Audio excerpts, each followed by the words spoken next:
అసెంబ్లీలో గవర్నర్ ప్రసంగం తెలంగాణ ప్రజలను నిరాశపరిచిందని మాజీ మంత్రి హరీష్ రావు విమర్శించారు.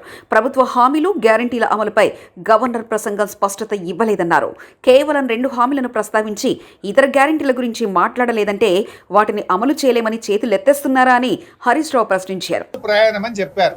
ఇది మహాలక్ష్మి కింద 3 ఒకటి మాత్రమే మహిళలకు ఉచిత బస్సు ప్రయాణం. 6 గ్యారంటీల్లో ఒకటి మహాలక్ష్మి. మహాలక్ష్మిలో ఏమున్నాయి? 500 రూపాయల గ్యాస్ సిలిండరు, మహిళలకు 2500 రూపాయలు, మహిళలకు ఉచిత బస్సు. ఈ 3 అమలు చేస్తే ఒక గ్యారంటీ అమలైనట్టు లెక్క. కానీ 3లో ఒకటి మాత్రమే చేసి ఒక గ్యారంటీ అమలైందనేటువంటి ఒక అర్ధ సత్యాన్ని గవర్నర్ చేత పలికించడం ఇది చాలా దురదృష్టకరం. ఈ యొక్క శాసనసభ ప్రతిష్టను, గవర్నర్ గారి ప్రతిష్టను దిగజార్చే విధంగా ఈ ప్రసంగాన్ని తయారు చేశారు. ఈజ్ ఇట్ నాట్ ఏ లై? మీరు మహాలక్ష్మి కింద 3 చెప్పారు, ఒకటి మాత్రమే చేసి ఒక గ్యారంటీ అయిపోయింది అనడం అనేటువంటి ఒక అర్ధ సత్యాన్ని గవర్నర్ గారి చేత చెప్పించారు.